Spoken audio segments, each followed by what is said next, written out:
Inter first year అడ్మిషన్లు start. పూర్తి schedule ఇదే. రాష్ట్రంలోని విద్యార్థులకు కీలకమైన అప్డేట్స్ వచ్చింది. 2026-2027 విద్యా సంవత్సరానికి సంబంధించిన 2 ఏళ్ల ఇంటర్మీడియట్ జనరల్ మరియు వొకేషనల్ కోర్సులు అడ్మిషన్లు షెడ్యూల్ను అయితే ఇంటర్ బోర్డు అధికారికంగా విడుదల చేసింది. ప్రతి సంవత్సరం 10వ తరగతి ఫలితాల తర్వాత లక్షలాది మంది విద్యార్థులు ఇంటర్ అడ్మిషన్ల కోసం ఎదురు చూస్తూ ఉంటారు. ఈ నేపథ్యంలో తాజా షెడ్యూల్ను ఇంటర్ బోర్డు కార్యదర్శి అభిలాష అభినవ్ ప్రకటించారు. రాష్ట్రంలోని ప్రభుత్వ, private, aided, private and aided, residential, welfare, minority, KGBV, model school, junior కాలేజీలు, అలాగే కాంపోజిట్ డిగ్రీ కాలేజీలలో కూడా జనరల్ మరియు వొకేషనల్ కోర్సులో ఈ షెడ్యూల్ ప్రకారం అడ్మిషన్లు నిర్వహించనున్నారు. ఇప్పటికే ఫలితాలు చూసుకొని తమ భవిష్యత్తుపై ప్రణాళికలు కూడా వేసుకుంటున్న విద్యార్థులకు ఇది ఎంతో కీలక సమాచారం అని చెప్పాలి. బోర్డు విడుదల చేసిన వివరాల ప్రకారం మే 12 నుంచే మొదటి విడతల అడ్మిషన్లు కూడా ప్రారంభం కానున్నాయి. విద్యార్థులు తమకు నచ్చిన కాలేజీల్లో దరఖాస్తు చేసుకునేందుకు మే 31 వరకు అవకాశం ఉంటుంది. ఇక జూన్ 1 నుంచే ఇంటర్ ఫస్ట్ ఇయర్ తరగతులు ప్రారంభం కానుండటం విశేషం. అలాగే మొదటి విడత అడ్మిషన్ల ప్రక్రియ జూన్ 30 వరకు కొనసాగనుంది. విద్యార్థులు చివరి నిమిషం వరకు వేచి ఉండకుండా ముందుగానే అడ్మిషన్ ప్రక్రియ పూర్తి చేసుకోవాలని అధికారులు సూచిస్తున్నారు.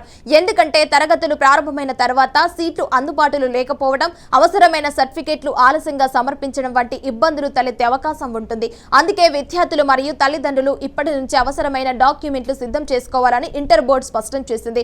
ఈ అడ్మిషన్లలో ముఖ్యంగా గమనించాల్సిన విషయం ఏమిటంటే విద్యార్థులు తాత్కాలికంగా ఇంటర్నెట్ మార్కుల మెమో ఆధారంగా ప్రవేశాలు చేసుకోవచ్చు. అయితే original SSC certificate, transfer certificate అంటే టీసీ సమర్పించిన తర్వాత మాత్రమే అడ్మిషన్ పూర్తిగా ఖరారు అవుతుంది. అంటే తాత్కాలిక అడ్మిషన్ తీసుకున్న తర్వాత కూడా ఒరిజినల్ సర్టిఫికేట్లు సమర్పించడం తప్పనిసరి.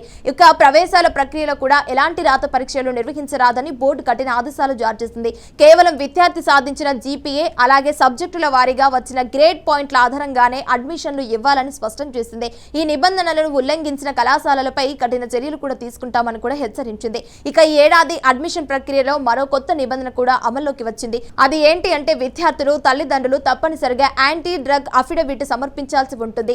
విద్యా సంస్థల్లో మాదక ద్రవ్యాల వినియోగాన్ని పూర్తిగా అరికట్టాలనే ఉద్దేశంతో ప్రభుత్వం ఈ నిర్ణయం తీసుకుంది. అలాగే అన్ని రకాల ప్రభుత్వ, ప్రైవేట్ జూనియర్ కళాశాలలో కూడా చేరే విద్యార్థులు తప్పనిసరిగా ఆధార్ నంబర్ సమర్పించాల్సి ఉంటుంది. ఆధారంగానే విద్యార్థుల వివరాలు నమోదు చేయనున్నారు. దీంతో విద్యార్థుల డేటా మరింత పారదర్శకంగా ఉండే అవకాశం ఉంది.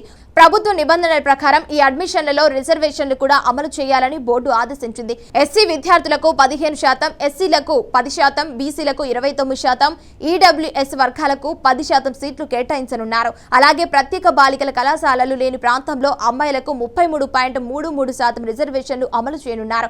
దీని ద్వారా గ్రామీణ మరియు వెనుకబడిన ప్రాంతాల విద్యార్థులకు మరింత అవకాశాలు లభించనున్నాయి. ముఖ్యంగా ఆర్థికంగా వెనుకబడిన కుటుంబాల పిల్లలకు ఇది ఒక మంచి అవకాశం అని చెప్పాలి. ఇక ప్రైవేట్ కళాశాలల యాజమాన్యాలకు కూడా ఇంటర్ బోర్డు పలు కీలక సూచనలు జారీ చేసింది. విద్యార్థులను ఆకర్షించేందుకు తప్పుడు ప్రకటనలు ఇవ్వకూడదని స్పష్టం చేసింది. అనుమతించిన సీట్ల వివరాలను ప్రతిరోజు నోటీస్ బోర్డులో ప్రదర్శించాలని ఆదేశించింది. అలాగే విదేశీ విద్యార్థులు కళాశాలలు చేరితే 24 గంటల్లోగా స్థానిక పోలీస్ స్టేషన్ కు సమాచారం ఇవ్వాలని పేర్కొంది. విద్యార్థులు కేవలం ఇంటర్ బోర్డు గుర్తించిన అఫిలియేటెడ్ కళాశాలల్లో మాత్రమే చేరాలని సూచించింది. ఆమోదం పొందిన కళాశాలల జాబితా బోర్డు వెబ్సైట్ లో అందుబాటులో ఉంటుందని తెలిపింది. అలాగే అనుమతించిన సెక్షన్లలో మాత్రమే అడ్మిషన్లు చేపట్టాలని బోర్డు స్పష్టం చేసింది. ఒక్కో సెక్షన్ లో గరిష్టంగా 88 మంది విద్యార్థులకు మాత్రమే అనుమతి ఉంటుందని పేర్కొంది. నిలిపివేసిన కోర్సుల్లో అడ్మిషన్లు చేపట్టరాదని, అదనపు సెక్షన్లు ప్రారంభించాలి అంటే ముందుగా బోర్డు నుంచి అనుమతి తీసుకోవాలని హెచ్చరించింది. నిబంధనలు ఉల్లంఘించే కళాశాలలపై జరిమానాలు కూడా విధించడమే కాకుండా అనుబంధ గుర్తింపును కూడా రద్దు చేసే అవకాశం ఉందని స్పష్టం చేసింది. ఇప్పటికే 10వ తరగతి పూర్తి చేసుకున్న విద్యార్థులు తమ భవిష్యత్తు కోసం సరైన గ్రూప్ ఎంపికపై దృష్టి పెట్టాల్సిన సమయం కూడా వచ్చింది. ఎంపీసీ, బైపీసీ, ఎంఈసీ, సిఈసీ వంటి గ్రూపుల ఎంపిక భవిష్యత్తు కెరీర్ పై ప్రభావం చూపుతుంది. అలాగే వొకేషనల్ కోర్సులు కూడా ప్రస్తుతం మంచి అవకాశాలను కల్పిస్తున్నాయి. అందుకే విద్యార్థులు తమ ఆసక్తి, భవిష్యత్తు లక్ష్యాలను దృష్టిలో పెట్టుకుని సరైన కోర్సులు ఎంచుకోవాలని నిపుణులు సూచిస్తున్నారు. తల్లిదండ్రులు కూడా పిల్లలపై ఒత్తిడి చేయకుండా వారి ఆసక్తులకు అనుగుణంగా నిర్ణయాలు తీసుకునేలా ప్రోత్సహించాలి. మొత్తానికి 2026-2027 ఇంటర్మీడియట్ షెడ్యూల్ విడుదలతో రాష్ట్ర వ్యాప్తంగా విద్యార్థుల్లో ఉత్సాహం నెలకొంది.